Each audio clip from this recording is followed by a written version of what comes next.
vamos partir direto para o último painel da manhã.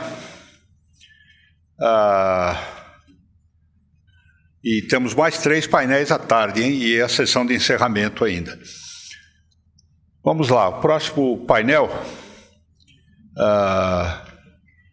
Tem um lembrete aqui, quem quiser consultar a programação da tarde, se puderem mostrar o link aí, é só entrar no site da Abiov, abiov.org.br, tem um link bem na home para a página deste evento.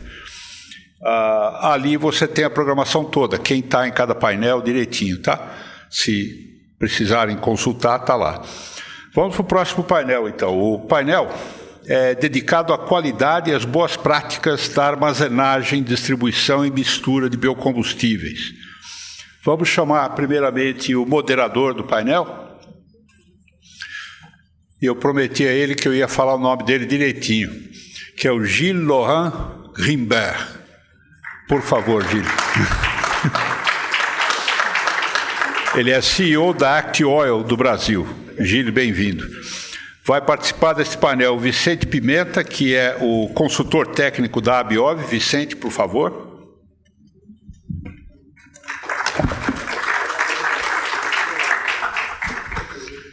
Espera aí que tem mais gente aqui. A página grudou.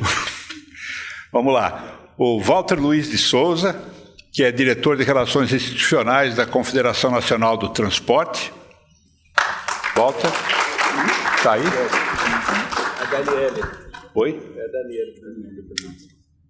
É a Daniele. Perdoe, Daniele. Está vendo? A gente manteve o Walter aqui, mas é a Daniele. Venha, Daniele. O Samuel Carvalho, diretor de regulamentação do Sindicato Nacional de Empresas de Combustíveis e de Lubrificantes, que é o Sindicom. Samuel, por favor. Edneia Calimã, coordenadora de qualidade de combustíveis da ANP. Edneia, bem-vinda. E o Guilherme Wilson, que é diretor de Planejamento e Controle do CEMOV. CEMOV é a Federação das Empresas de Mobilidade do Estado do Rio de Janeiro. Guilherme Wilson, por favor. A bola é sua. Obrigado. Bom dia a todos. Obrigado por poder estar aqui do lado de pessoas assim tão conhecedoras de tudo que a gente vai falar aqui de biodiesel e principalmente de qualidade.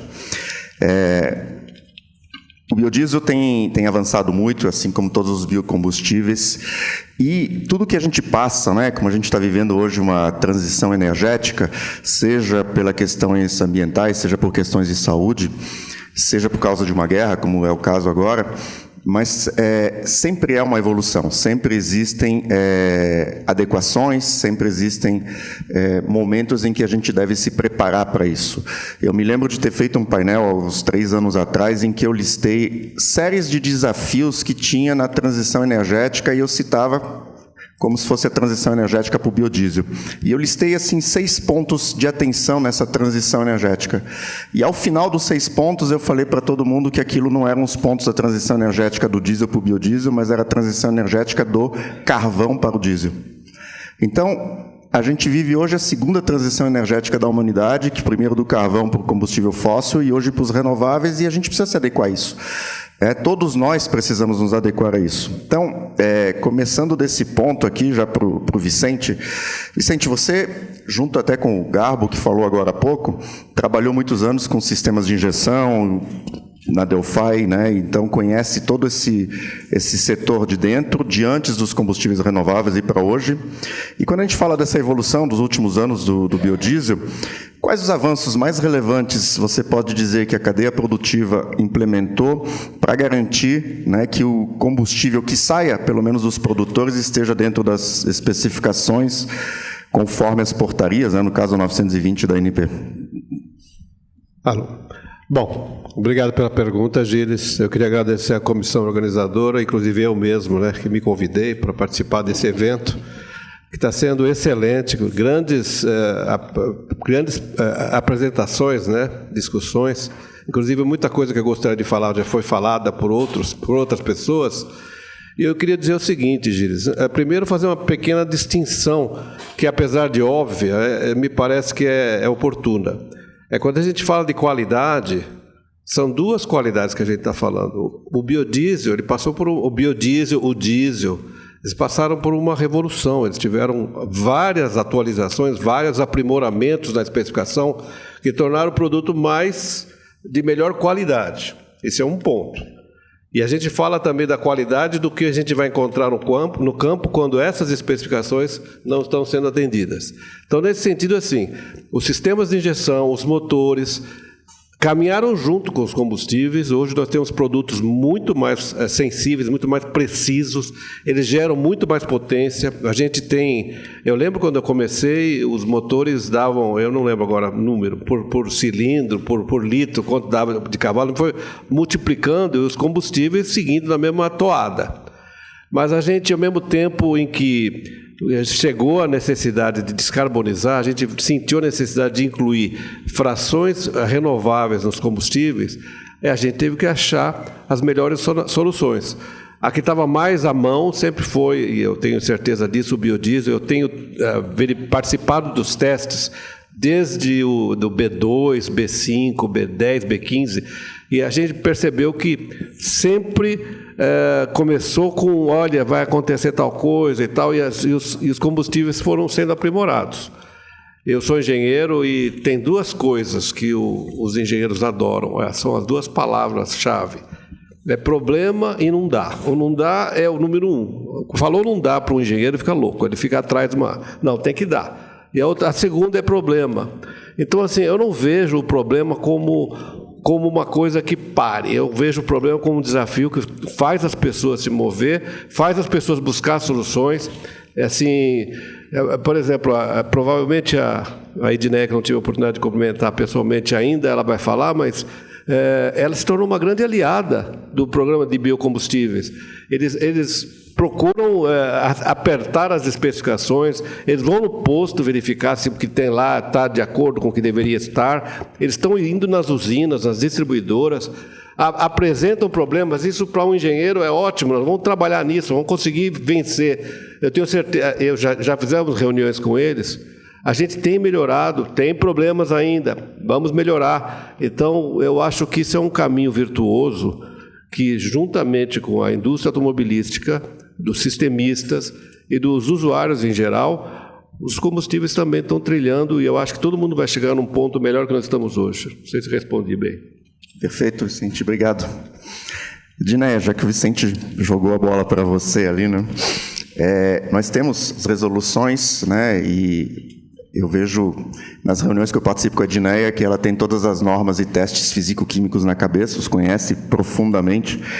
E aí nós temos lá a 920, a 968, mais recente, de 2024. E como isso é uma especificação, né? É o que a gente tem, e eu me lembro de uma frase sua que diz assim que combustível estando dentro das especificações não há por que termos problemas no funcionamento dos motores. Mas como que a ANP hoje, no dia a dia, ela consegue olhar toda essa cadeia, desde o produtor até vamos dizer assim, o tanque de um veículo, ou melhor, no posto onde ela se encerra, como que ela consegue garantir essa qualidade para que os motores justamente funcionem dentro da especificação do combustível? Obrigada pela pergunta. Bom dia a todas e todos. Agradeço primeiro... Está baixinho, eu acho.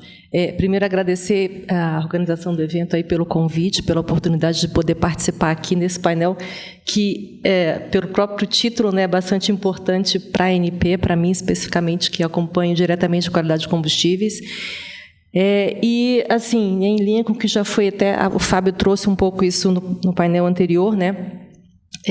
A ANP tem tentado atuar, né, trabalhado de forma contínua para atuar em todos os pontos da cadeia, né, para justamente garantir a qualidade do combustível que chega ao usuário. E qualidade é algo que é muito rico para nós, é muito importante para nós isso, porque justamente como você falou, a gente entende que as nossas especificações são robustas o suficiente para que, uma vez atendidas e cumpridas em todos os elos da cadeia, garantam que o combustível está apropriado para o seu uso na forma como está concebido. Então, nós atuamos, sim, em todos os elos da cadeia, com fiscalizações, com um programa de monitoramentos que nós temos, tanto o PMQ-Bio, como mais especificamente aqui para o nosso contexto, o PMQ-Bio tem mostrado aí alguns gargalos em termos de qualidade, pontos de melhoria, especialmente. Eu acho que o principal objetivo desses programas não é apontar que existe problema, é identificar oportunidades de melhoria, certo? Então, o que a gente tem feito, por exemplo, no caso do PMQ-Bio? Sempre que a gente identifica uma não conformidade, ainda que você tenha, nos casos de fiscalização, autuações dos agentes, por óbvio, pelo próprio rito da ação de fiscalização, mas no caso específico, por exemplo, dos programas de monitoramento, a gente utiliza isso como uma ferramenta para buscar os pontos de melhoria. Então, o que a gente fez, por exemplo, no PMQ-Bio?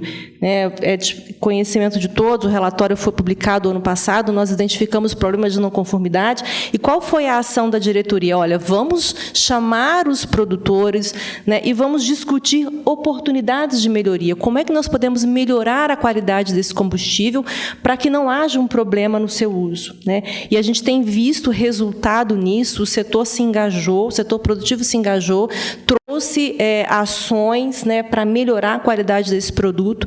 Então, a gente entende que essa ação conjunta da agência em todos os elos da cadeia, ela é muito importante para garantir que o combustível esteja aí com qualidade adequada para o seu uso. Então, a questão do cumprimento das boas práticas, o Fábio trouxe ali no painel anterior que as atuais resoluções, tanto a 920 do biodiesel, traz regras aí rígidas de drenagem, de acompanhamento da qualidade do produto que está estocado no produtor e no distribuidor, assim como a 968 traz também para a rede de distribuição a obrigatoriedade de drenagem de boas práticas, para garantir que esse combustível esteja ali sistematicamente atendendo à qualidade.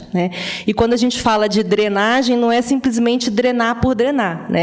Tem um dispositivo muito claro que diz, tem que drenar até que você tenha ausência de água e sedimentos. Uma vez que se você não conseguiu drenar e expulsar os contaminantes, tem que limpar. Então, é uma coisa por completo. Perfeito, Liliane, obrigado. Uma das palavras de ordem que a gente fala, repetiu já, drenar, drenar e drenar. Isso é algo que a gente cada vez mais tem que fazer, reforçar dentro todos os tanques. Trazendo aqui para o Samuel do Sindicom, o Sindicom representa essa cadeia de distribuição de combustíveis e de lubrificantes. Como fica na prática da distribuição? Você está nesse elo em que traz o combustível dos produtores ou das refinarias e vai levar até os postos, aos TRRs. Como que vocês enxergam a manutenção dessa qualidade, no caso do biodiesel, até na ponta, quando ele vai chegar num posto revendedor ou num posto de abastecimento, num PA? Bom dia a todos e todas. Queria também, em nome do Sindicom, agradecer aí o convite para a participação do evento. Estou vendo aqui de frente agora muitas pessoas conhecidas, sempre bom revê-los. Acho importante, Gilles, a gente começar a responder essa pergunta contextualizando um pouco o desafio da qualidade. Acho que está claro para todo mundo que não é um desafio somente da distribuição, é um desafio de toda a cadeia, nas palavras ali até da ANP. Mas falando um pouco aí do mercado, desse contexto, e desse desafio de qualidade, acho importante dar alguns grandes números. A gente está falando aí de 140 bilhões de litros movimentados anualmente de todos os produtos, mais ou menos 50% disso é o diesel B, diesel com biodiesel. E nesse contexto, para fazer essa distribuição, a gente está falando aí de um transporte, fazendo um recorte só do transporte rodoviário, a gente está falando aí de cerca de 1 bilhão e 200 milhões de quilômetros percorridos diariamente. com esse combustível, né? Para fazer aí o transporte desses 140 bilhões de litros. E, obviamente, a gente tem cadeias mais curtas, mas a gente também tem cadeias muito longas, né? Então, é importante que, ao longo dos elos, você esteja recebendo o produto com qualidade e também, dentro do que lhe cabe, mantendo aquela qualidade ao longo de toda a cadeia até que ela chegue efetivamente na ponta.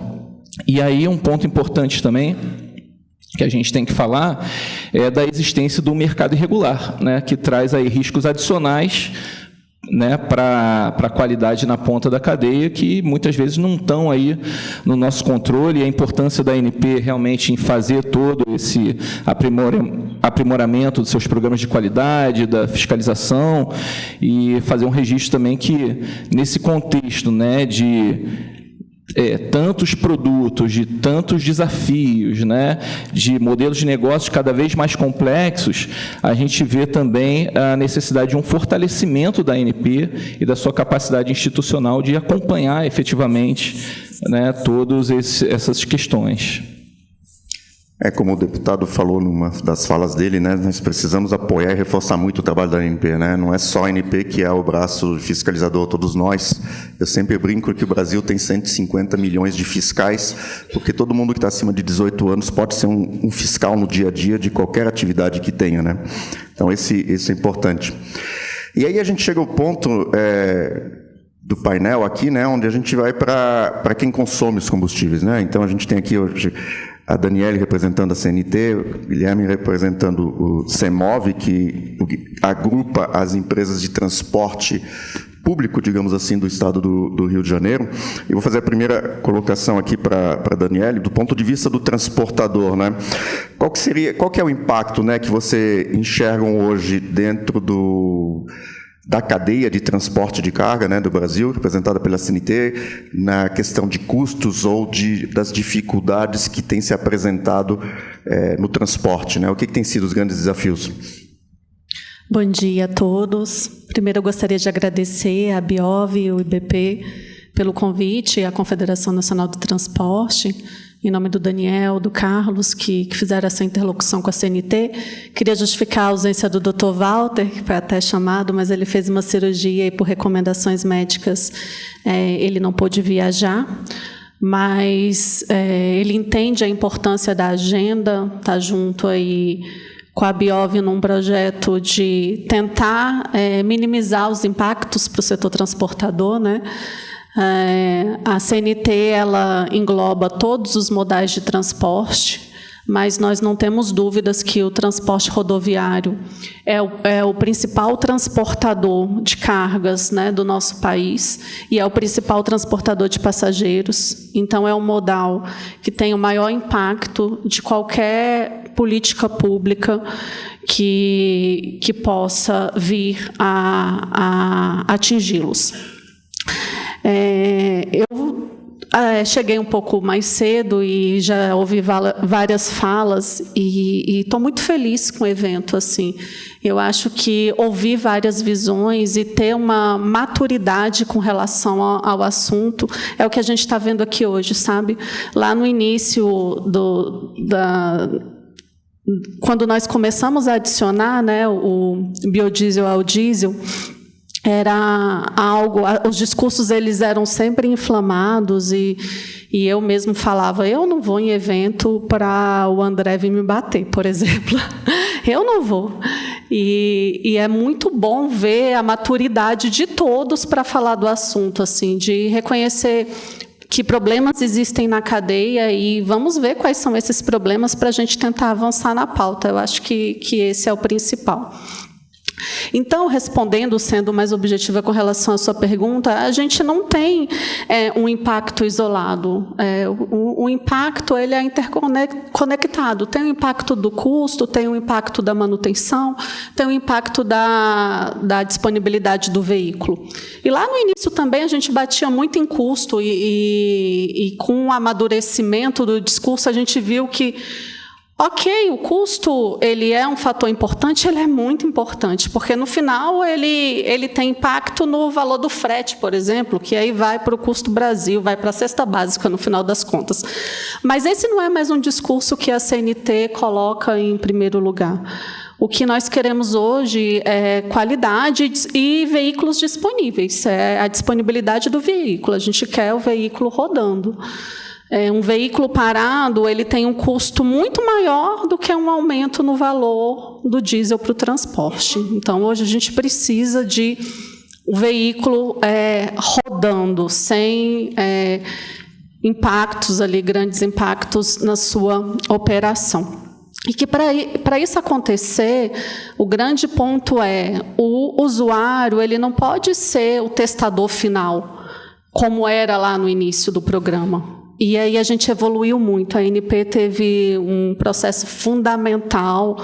O próprio setor de biocombustíveis começou a entender que, de fato, a gente precisa ter um produto de mais qualidade para que não tenha impactos no nosso principal usuário, né? O transporte, ele consome cerca de 80% desse produto. E a ANP melhorou as especificações e a gente viu uma melhora significativa na prática. Ainda temos problemas? A gente ainda tem problemas. E como resolvê-los, né? A gente precisa intensificar as fiscalizações da ANP, porque o problema ele pode não ser a especificação, e sim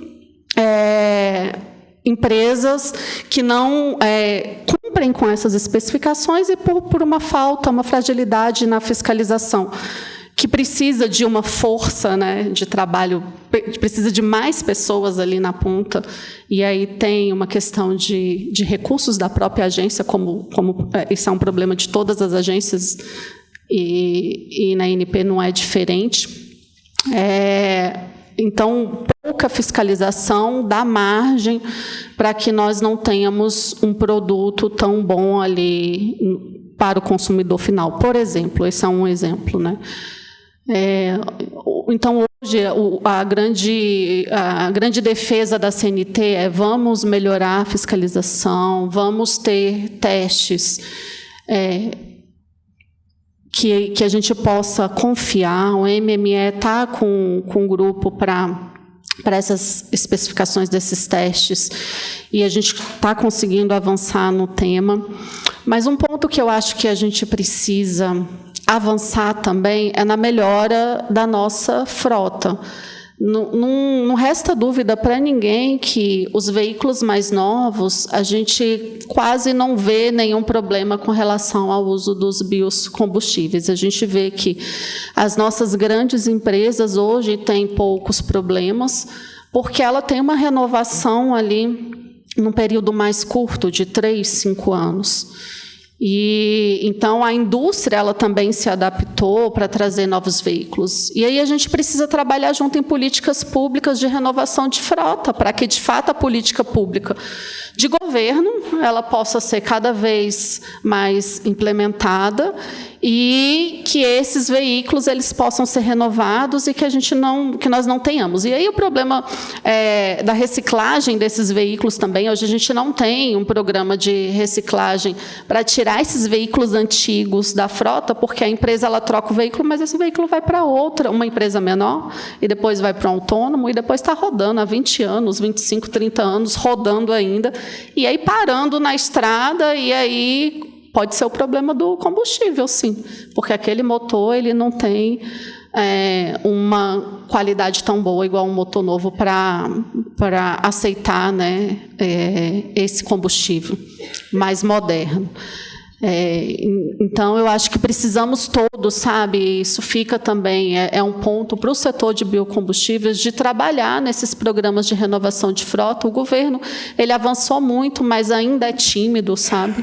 A gente precisa, cada vez mais, ter incentivos à renovação de frota, porque aí pode vir B20, B30, pode vir B100, se a gente tiver programa de renovação de frota que as empresas possam aderir, né, e comprar e trabalhar com esses produtos. Então, é um ecossistema que a gente precisa avançar, já avançamos muito. mas precisamos olhar para além da nossa caixinha, né? O que mais a gente pode fazer para avançar? Perfeito, Daniele, obrigado. E esse é um ponto importante que você colocou, né, que veículos novos, vocês não têm sentido esses problemas tanto quanto em veículos mais antigos. Muitas montadoras hoje já em seus manuais já até dizem que pode se rodar com B20 ou até às vezes com teores maiores, já está lá escrito isso. Então, isso já é um sinal de que a gente consegue avançar bem nesses teores mais elevados. Sobre a renovação da frota, eu me lembro que o presidente francês Sarkozy, numa época do mandato dele, os carros na França eram muito antigos e ele lançou linhas de financiamento para trocar toda a frota de carros franceses. Então, quem sabe a gente chega um dia no Brasil com uma possibilidade dessa para renovar a frota de transporte, que a gente possa estar vendo, ou até às vezes de máquinas que a gente tenha, porque a gente fala muito do transporte, mas as máquinas estão presentes na agricultura, na mineração, nas obras todas que a gente tem. E trazendo essa parte do transporte, Guilherme, que é o transporte público, né, onde, como disse, a disponibilidade do veículo é algo muito crucial, né, porque você para um ônibus ali por algum problema que seja, a insatisfação pode ser de 40, 50 pessoas que estão ali dentro, sempre tem alguém para fazer uma foto e um vídeo e colocar numa rede social. Como que hoje a indústria do transporte tem convivido com os problemas que a gente está corrigindo, que está evoluindo, né? E a gente tem visto isso evoluindo muito como a Edneia falou, ela apresenta os gargalos e quais são as melhorias possíveis. Esse é o nosso trabalho de todos nós. Como que tem sido isso no transporte público, por exemplo, no Rio de Janeiro, com a CEMOV? Sim, sim. Bom, primeiro agradecer a Biov, assim, o convite, né? A Pimenta nos ligou, nos convidou. A gente, no estado do Rio de Janeiro, a gente acompanha o tema do biodiesel desde o início, né? Só contextualizar isso, nós começamos as primeiras frotas a rodarem com o biodiesel no Brasil, lá com o apoio da ANP, nós fizemos junto pedido, porque o biodiesel começou de forma voluntária com 2%, acho que mais ou menos 2005, 2007, e a gente começou a usar B5, quando o B5 estava autorizado, acho que só em 2013, obrigatório, depois antecipou para 2010. A gente já estava no Rio de Janeiro usando B5 em 2007. Né? 3.500 ônibus nós rodamos lá com B5. Então, a gente é entusiasta do tema da descarbonização. Acho que o setor de transporte no Brasil, de ônibus, né? Isso eu posso falar pelo Rio de Janeiro, sempre esteve procurando uma alternativa para o fóssil. Né? Então, acho que o biodiesel ele nasceu naquela década sendo essa promessa e a gente vem seguindo os passos como eternos operadores que testam. Né? As misturas vão entrando e nós estamos testando desde 2005. Essa é a nossa realidade ali. Então, o que nós temos de fato como dados e fatos? Né? As misturas de biodiesel, o aumento dos percentuais tem trazido problemas operacionais para nós no Rio de Janeiro. Isso é um fato, a gente não tem como fugir disso. Né? A gente tem aumento de custos, nós temos aumento de incidências, de intercorrências. Tá? A que mais nos preocupa agora com o B15 é de fato a disponibilidade. Né? A gente começa a ter SOS, reboque, recolhimento de carros por perda de potência dos veículos. Né? Os ônibus no Rio e no Brasil também têm uma característica diferente do Brasil em termos de caminhão, porque nós temos frotas que são mais novas, a gente não consegue usar veículos com mais de 10 anos em capitais, porque é proibido, a legislação não permite. Então, nós temos praticamente no Rio de Janeiro só ônibus Euro 5 e Euro 6. Nós não vamos ter as tecnologias antigas, elas já saíram. Né? Então, esses veículos, por serem mais novos, eles também apresentam problemas. Então, nós não estamos livres, né, no Euro 5 e no Euro 6 de problemas também de aumento de intercorrências. Tá? O que nós estamos fazendo no Rio de Janeiro, e aí eu acho que é o que a gente precisa fazer, é a nossa contribuição, é implementar nossos programas de boas práticas. Então, nós criamos em 2024 acho que um dos maiores programas institucionais, vamos dizer, de controle da qualidade do diesel num setor que tem 15 mil ônibus. São 174 empresas, então nós adquirimos unidades móveis, engenheiros técnicos especializados, então nós estamos fazendo esse beabá, nós estamos treinando as empresas, nós estamos visitando as empresas, estamos reprogramando a gestão para o cuidado e o olhar com as boas práticas. Então, a ANP tem as recomendações, tem a parte de drenagem, Mas tem muito mais dentro de uma infra, de uma garagem. Por exemplo, o recebimento das cargas, ele é essencial ser feito com algum rigor, porque se eu coloco para dentro de um tanque de 90 mil litros, um pouco mais, eu colocar um carregamento com algum problema de qualidade, pronto, eu já criei um ecossistema ali que, para eu limpar, para eu drenar, para eu poder solucionar aquela contaminação, nós vamos ter muito trabalho para fazer, né? Então, eu acho que, do lado do setor, nós temos que fazer muito bem esse dever de casa, que é implementar as boas práticas, né? Agora, a nossa pergunta, que a gente está acompanhando os testes do MME, eu acho que tem uma amplitude muito grande ali de testes, principalmente na parte química, análise bioquímica, de borra, muita coisa que vai ser feita, eu acho muito interessante. O que nós temos dúvidas é quanto ao limite do uso de biodiesel, no Brasil. Até que ponto nós devemos ir? Por exemplo, nós vimos a EPE falar aqui sobre o diesel verde, que é o mais atrasado de todos os combustíveis da lei do futuro, né? O setor, e a gente já conversou isso muito com as montadoras, o setor espera a entrada do diesel verde. Nós esperamos a hora em que o que é renovável e descarbonizante possa também vir de um combustível mais drop-in, que você não precisa de adequações nenhumas. Ele por si só, ele substitui o diesel fóssil, né? Então, nós estamos acompanhando isso. Alguns números que eu posso dar, interessantes também. Nós tínhamos, com o B10, nós não tivemos problema, praticamente não tivemos problema até o B10. Do B10 em diante, a cada 1% de mistura, a gente vem medindo e vem contabilizando problemas. Então, do B10, nós chegávamos a ter, para a gente ter uma ideia, uma troca de filtro preventiva, né, programada, de 70 mil quilômetros, a gente conseguia fazer uma troca de filtro com 70 mil quilômetros programada. Hoje está em 20 mil com B15. Esses são dados que nós temos colhido nas empresas. Então, é uma redução muito significativa. Aí nós vamos entrar em custos. Só que esse filtro, quando ele cria aquela goma, ou ele entope por alguma questão da fisicoquímica, do estoque ou da própria mistura, ele começa a dar problemas que vão chegar à questão da disponibilidade, porque um veículo com filtro com restrições, ele vai passar a ter perda de potência, porque os sistemas eletrônicos vão... E aí é a questão do Euro 5 e do Euro 6. Os sistemas começam a tirar o veículo de operação, porque reduz a rotação e você tem que recolher esse veículo. Então, eu acho que a disponibilidade é de fato algo que a gente precisa estar de olho, e a gente precisa ver até que limite a gente consegue ir, sendo que isso não impacte na qualidade do transporte de pessoas e de carga, como a doutora Daniele falou. Acho que ficar de olho nesse tema da disponibilidade, sem dúvida. Perfeito. A disponibilidade é algo que, eu me lembro a primeira vez que eu ouvi falar dela, não era nem no transporte, era na colheita da cana, né?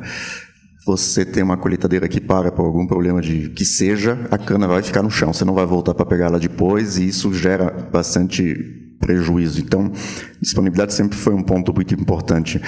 Mas como o Guilherme comentou, né, você falou da questão das boas práticas, né?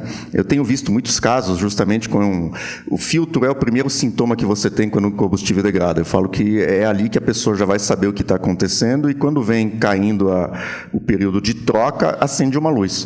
Esse acender uma luz, eu tenho que saber que eu tenho com contaminação em algum ponto, seja no tanque do veículo, do ônibus, no caso, seja no tanque do posto onde eu estou abastecendo, e aí eu preciso fazer alguma coisa, que é ou limpar aquele tanque do veículo, ou limpar o tanque do posto. E a gente tem visto que isso se normaliza, né? Porque borra que satura filtro, pessoal, é muito importante saber assim, ela não acontece da noite para o dia.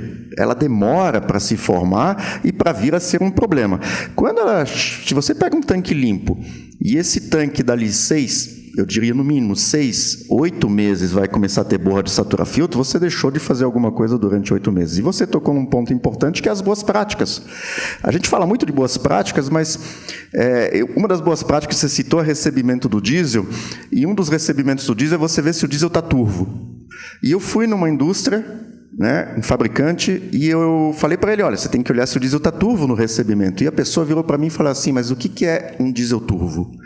E eu peguei diesel numa proveta, misturei com água, deixei ele turvo e mostrei para a pessoa para ela entender. Então, eu deixo a pergunta aberta aqui a todo mundo, quem trabalha na prática como CNT, como Sindicom, como CEMOV, mas o Vicente também e a Edneia, quais são essas boas práticas? O que a gente precisa fazer? Partindo do princípio que eu tenho um combustível dentro da especificação, chegou na base de distribuição e assim vai seguindo, quais são essas boas práticas? Que é importante a gente reforçar e divulgar muito elas, porque eu falo que ela resolve 80% a 85% dos problemas que podem acontecer. E só um detalhe que a gente, no evento semana passada, o HVO sofre também com contaminação microbiana. Ele vai ter uma boa vantagem na estabilidade oxidativa, mas na contaminação microbiana vai ter. Então, a gente continua tendo as boas práticas. A minha empresa, ela tem executivos de 50 anos da indústria de combustíveis, né? Dentro da Actioil. E já se falava de boas práticas lá atrás. Então, é um tema de algumas décadas. E eu queria que vocês falassem aí, a palavra está livre, por favor, sobre o que são as boas práticas realmente. O que a gente precisa fazer? Posso começar? Eu acho que, para começar, tem alguns mitos que era bom a gente atacar. Eu ouço muito, primeira parte é assim, drenagem. Tá bom, eu vou fazer drenagem toda semana. Eu tenho um procedimento na minha cabeça que eu aplico, que consiste no seguinte: eu dreno todos os dias, eu não encontro água. Então, talvez convenha eu passar para 2. Aí eu faço em 2 dias, não aparece água. Eu tenho que encontrar dentro do meu ambiente qual é a periodicidade boa. Talvez uma semana seja muito, talvez seja pouco. E já começa com um problema. A segunda coisa que eu costumo dizer é o seguinte: tem muita gente que fala assim, olha, o meu pescador, ele fica acima da linha que tem lá embaixo de água, então não tem problema. Tem problema sim. Porque o desenvolvimento de micro-organismos se dá na água. Se o cara não tira aquele negócio, aquilo está no meio do combustível. Então, esse é um mito, essa é uma das coisas que eu mais ouço. Não, eu elevo um pouquinho o pescador, resolveu o problema. Não resolveu. Então, assim, aquela, como é que chama? Aquela postura de qualidade, de ser intransigente com o que não deveria estar acontecendo, é que eu acho que é a base de boas práticas. Eu já visitei postos de combustível, eu não vou falar aqui, mas o cara preenche por semana, assim, ó, fiz tal, ele vai preenchendo. Se eu não me engano, pelo que eles me falaram, a ANP não exige um documento que tem um formato, tal. Você pode escrever em qualquer lugar e tem que mostrar que está sendo feito a drenagem. Aí o cara pega uma folha lá e assim, peguei o mês inteiro, eu vi isso. Quer dizer, a pessoa, ou ela não entendeu que aquilo é para o problema, é um bem dele, como é que chama? É um patrimônio que ele está vendendo, que ele está pondo à disposição da comunidade e que ele precisa que o produto dele sendo bom, ele vai ter mais clientes, ou então eu não sei o que mais falta. Eu também aplaudo um pouco a iniciativa do Guilherme. Eu estive visitando lá a unidade da CEMOV, lá um posto que eles têm. E a gente também tem na Biov selo de qualidade. A gente entende que a qualidade é um bem em si que é inegociável. Então a gente pegou, a cada ano a gente aprimora o nosso selo, tenta aprimorar, ver o que dá para fazer. A gente tem programas de boas práticas, inclusive com a CNT. Eu fui visitar a CEMOV. Então tem muitas coisas que podem ser feitas. E eu acho que precisa essa sementinha da intransigência com o que é errado, pegar nas pessoas, as pessoas cobrarem no posto. Escuta, você faz a drenagem do seu posto? Se o cara começar a falar, desconversar, vai para outro posto, é mais seguro. Não sei se eu respondi, mas começando por aí. Ginés, quer falar? Não, eu ia um pouco na linha do que o Vicente falou. Na verdade, o cuidado ele é importante e essencial em todos os elos da cadeia. Então, desde o produtor produzir lá o biodiesel especificado, ele tem que cuidar com a drenagem do tanque dele, que ficou ali com o produto parado, esperando a comercialização. Quando ele comercializa, o caminhão que chegou para pegar aquele biodiesel tem que estar bem cuidado, né? E aí eu sempre me lembro de um comentário do Carlos Orlando dizer de uma conversa que ele teve com um transportador e perguntou, né? Você cuida da limpeza do seu tanque? Sim, eu lavo ele com água direitinho. Pô, mas aí... né? Então, assim, o cuidado com esse caminhão que vai transportar né? Aí a gente está falando muito mais aqui do biodiesel, né? E aí, por exemplo, vai para a região norte, tem um grande caminho de transporte, esse combustível tem que estar protegido, porque ele é suscetível à absorção de água, né? Então, você precisa cuidar do produto em todos os elos da cadeia. Chegou na distribuidora, a mesma coisa. Não adianta colocar esse produto que chegou muito bom dentro de um tanque que está ali com resíduo, com sujeira, né? Com alguma contaminação. Fazer a drenagem, né? Então, saiu do distribuidor, de novo, ele sai num caminhão-tanque, né? Também tem que estar limpo, né? Não pode ter ali um resíduo de gasolina que vai contaminar o diesel e tirar o ponto de fulgor fora, que é a segunda maior não conformidade do biodiesel hoje, é o ponto de fulgor, muito em função de contaminação no transporte, né? Com resíduo de gasolina, de componentes leves. Então, esse cuidado é importante. E não é algo esdrúxulo, não é algo difícil de ser feito. É um cuidado simples que você tem que ter com o produto. Então, eu esses dias agora estava conversando com um produtor rural e ele é uma terra pequena, o consumo dele deve ser de cerca de 10 mil litros de combustível ano, né? Um consumo pequeno só para ele, mas ele tem lá coletadeira, plantadeira, caminhão novo que faz o escoamento de frota, uma caminhonete a diesel, recebe o diesel a cada 3 vezes no ano, tem um tanque lá de 5 mil litros, recebe cerca de 3 mil a cada carregamento. O combustível estava lá desde novembro, isso foi início de abril. Aí eu perguntei para ele, eu falei, você já teve algum problema de qualidade com o seu diesel?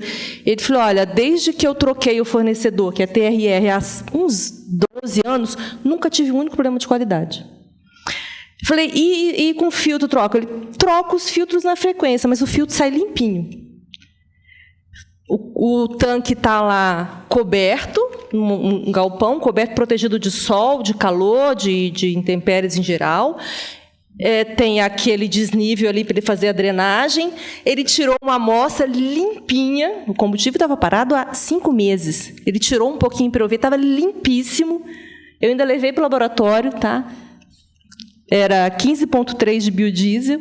A estabilidade deu 12 horas, tá? No produto 5 meses parado.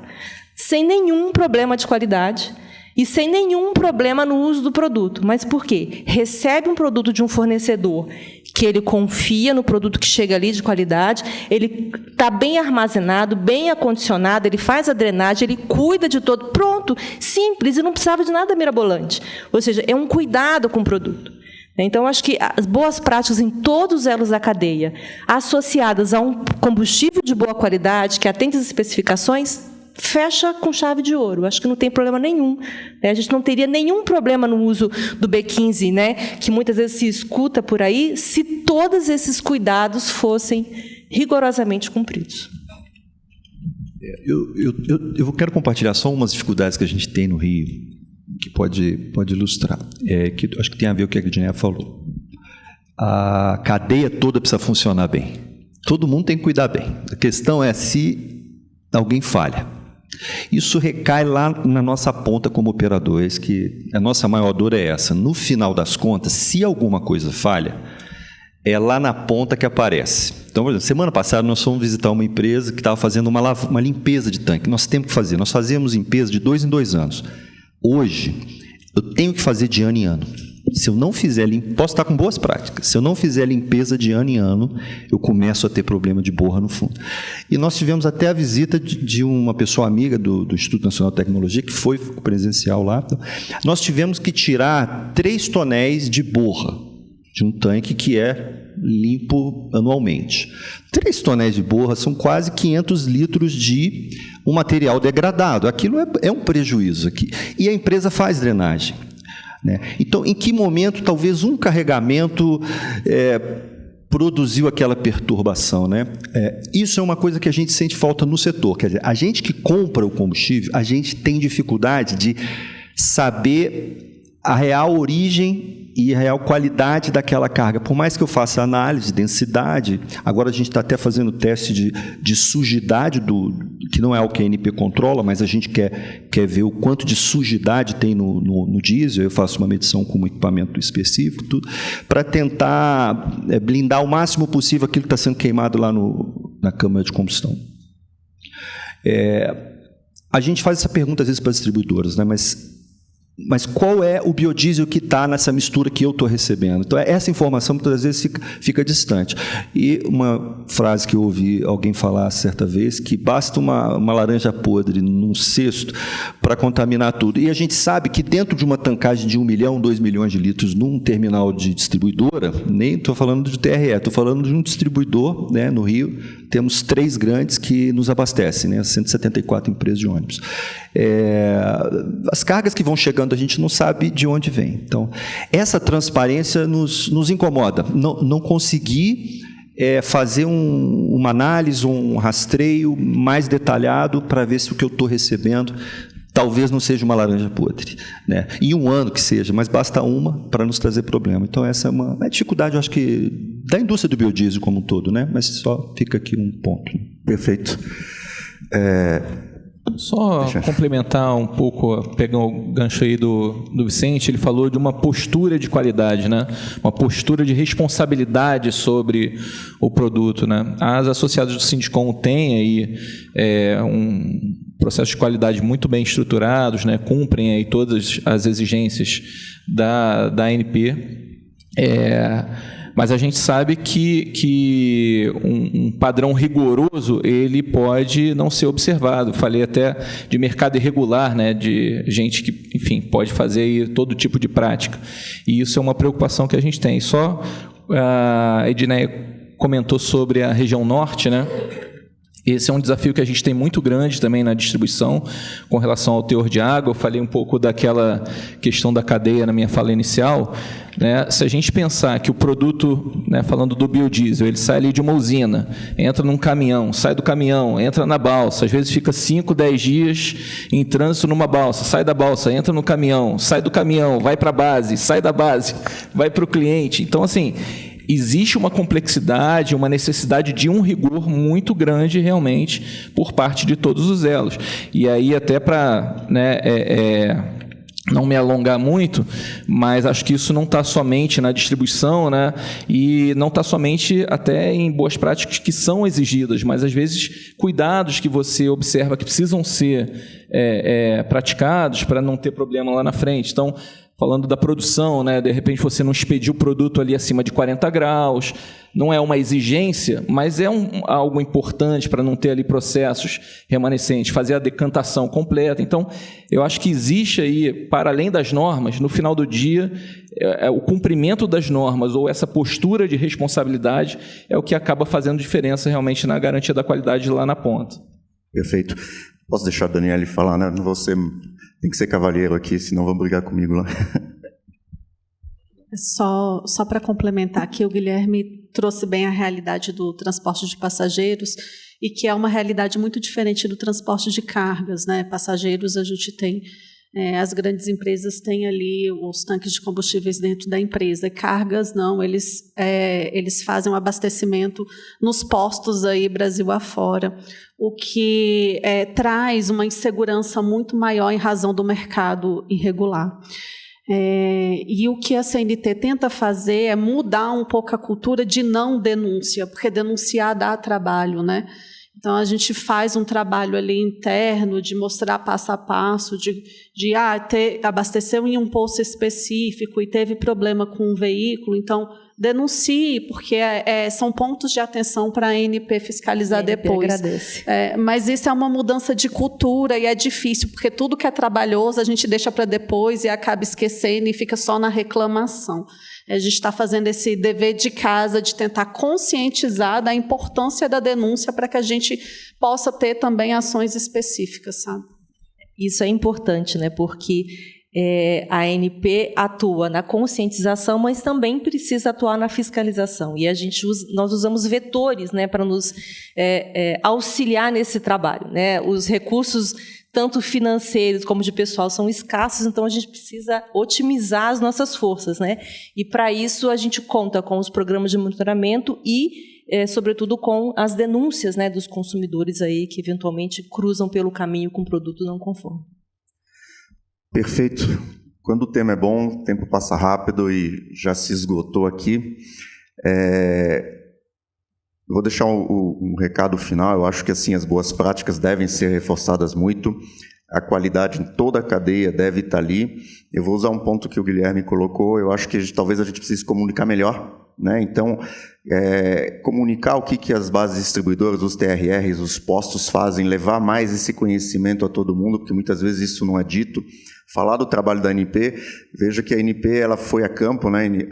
Falou que foi lá no agro, ela foi ver um tanque, então não é uma informação lá de um laboratório em Brasília, uma informação de campo, e isso é que vai fazer a cadeia melhorar. Então a gente está evoluindo nas resoluções, nas especificações, na cadeia logística a gente está evoluindo, e aqui a gente está fazendo a troca de informações para sugestões futuras, como essa comunicação melhor entre a cadeia toda, e aí a gente vai evoluindo. Então eu queria agradecer a todos vocês pelas contribuições. As perguntas a gente vai responder depois, passado do tempo, mas podem continuar mandando as perguntas, e agradecer essa oportunidade aqui, a organização da Biov e de todo mundo. Obrigado. Obrigado.